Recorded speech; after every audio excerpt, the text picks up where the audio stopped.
नमस्कार. 5 नोव्हेंबरपासून ते 12 नोव्हेंबरपर्यंत महाराष्ट्रामध्ये पक्षी सप्ताह साजरा केला जातो आणि पक्षी सप्ताह साजरा करण्यामागचं कारणच तेवढं खास आहे. 5 नोव्हेंबर हा मारुती चितमपल्लीजी ह्यांचा जन्मदिवस आहे आणि 12 नोव्हेंबर हा डॉक्टर सलीम अली ह्यांचा जन्मदिवस आहे. फार मोठे पक्षीप्रेमी त्यांचा हा वाढदिवस हा एकाच आठवड्याच्या अंतरामध्ये असल्यामुळे हा पूर्ण आठवडा हा महाराष्ट्रामध्ये पक्षी सप्ताह म्हणून साजरा केला जातो. पक्षी सप्ताहाच्या निमित्ताने आज मी तुम्हाला पक्ष्यांविषयी 1-2-4 गोष्टी सांगणार आहे. मारुती चितमपल्ली सर आणि सलीम अली सर दोघांनाही वंदन करून ह्या व्हिडिओला मी सुरुवात करणार आहे. पक्ष्यांचं इकोसिस्टीममध्ये काय महत्त्व आहे, पक्ष्यांचं संवर्धन आपण माणूस एक अतिशय इंटेलिजंट प्राणी या नात्याने आपण काय करू शकतो, पक्ष्यांना उडता कसं येतं ह्या विषयावरती आधीचा एक व्हिडिओ झालेला आहे. कमेंट्समध्ये मी त्याची तुम्हाला लिंक नक्की देईन. पक्षी आपण ज्या वेळेला शब्द उच्चारतो त्यावेळेला आकाशात उंच उंच भराऱ्या घेणारा, अतिशय रंगीबेरंगी आणि अतिशय छान मधुर शीळ असा घालू शकणारा असा एक स्वच्छंद असा प्राणी आपल्या डोळ्यासमोर येतो. पण ह्या तिन्ही गोष्टींना अपवाद आहेत. न उडणारे पक्षी आहेत, कर्कश आवाज असणारे पक्षी आहेत आणि अतिशय छान न दिसणारे पक्षीसुद्धा आहेत. या उंच झाडांमध्ये जे फुलं तयार होतात आणि त्या फुलांचं पॉलिनेशन करण्याचं खूप मोठं काम हे पक्षी करत असतात. पॉलिनेशन झाल्यानंतर ज्यावेळेला ती फलधारणा होते, फळ खाऊन लांबपर्यंत त्याचं बिया घेऊन जायच्या आणि ह्या बियांचा प्रसार करणं, बीज प्रसार करणं ही 2 अतिशय महत्त्वाची कामं हे पक्षी करत असतात. जसे उडणारे पक्षी असतात तसेच जमिनी लगत राहणारे पक्षीसुद्धा असतात. उदाहरणार्थ कोंबड्या, रानकोंबड्या, लाभऱ्या. जमिनीवरची जी इकोसिस्टीम असते ती कंट्रोलमध्ये ठेवण्याचं काम करत असतात. उदाहरणार्थ एक्सेस झालेल्या वाळव्या खाणं, एक्सेस झालेल्या मुंग्या किंवा विंचू त्यांना कंट्रोलमध्ये ठेवणं हे जमिनीवरचे पक्षी खूप उत्तम प्रकारे काम करू शकतात. काही पक्षी हे स्कॅव्हेंजर्स असतात. स्कॅव्हेंजर्स म्हणजे मेलेले ज्यावेळेला प्राणी असतात आणि असे प्राणी खाऊन त्यांचं ते तिथे कचरा घाण स्वच्छ करण्याचं काम हे स्कॅव्हेंजर पक्षी करत असतात. बर्ड ऑफ प्रेज जे असतात म्हणजे शिकारी करणारे जे पक्षी असतात ते इतर पक्ष्यांचं पॉप्युलेशन, इतर वेगवेगळे रोडंट्स म्हणजे खारी, उंदीर, घुशी ह्यांचं जे काही पॉप्युलेशन असतं ते कंट्रोलमध्ये ठेवण्याचं ते काम करत असतात. जे वॉटर बर्ड्स असतात ते मासे खाऊन त्यांचंसुद्धा ते पॉप्युलेशन कंट्रोलमध्ये ठेवू शकतात.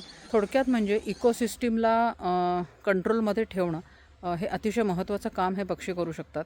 जे बर्ड्स ऑफ प्रे असतात त्यांच्यामुळे जंगलातले बाकीच्या प्राण्यांचं बिहेवियर खूप मोठ्या प्रमाणावरती अफेक्ट होऊ शकतं. ज्या इकोसिस्टीममध्ये, ज्या जंगलामध्ये किंवा ज्या ठिकाणी खूप वेगवेगळ्या जातीचे पक्षी दिसतात ती अतिशय बायोडायव्हर्सिटी त्याच्यामध्ये खूप छान आहे, बायोडायव्हर्सिटी खूप रिच आहे हे समजण्याचं ते प्रमाण असू शकतं. आपण जिथे राहतोय त्या ठिकाणी किंवा आपल्या शेतामध्ये, आपल्या फार्म हाऊसमध्ये किंवा आपल्या बाल्कनीमध्ये पक्षी यावे हे सगळ्यांना खूप वाटतं आणि ते पक्षी कबूतर किंवा कावळे नसावेत हे सुद्धा वाटत असतं. ह्यासाठी आपण काय करू शकतो हे मी थोडक्यात सांगणार आहे. पक्ष्यांना असं स्वच्छ केलेलं लॉन किंवा अशी वेल मेंटेन्ड अशी गार्डन त्यांना नको असते. थोडीशी झुडपं असतात, झुडपं असतात, काही मोठी झाडं असतात आणि ही सगळ्या गोष्टी पक्ष्यांना लागतात.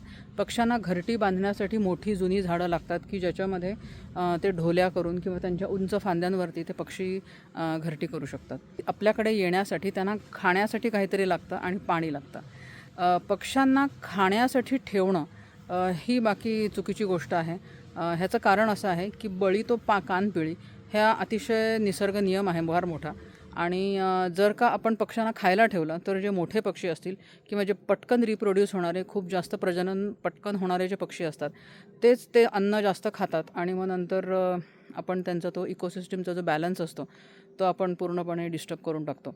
आणि ह्याचा खूप मोठं उदाहरण कबुतरांचं जे पॉप्युलेशन मुंबईमध्ये किंवा मोठ्या शहरांमध्ये वाढलेलं आहे त्याद्वारे आपण बघू शकतो.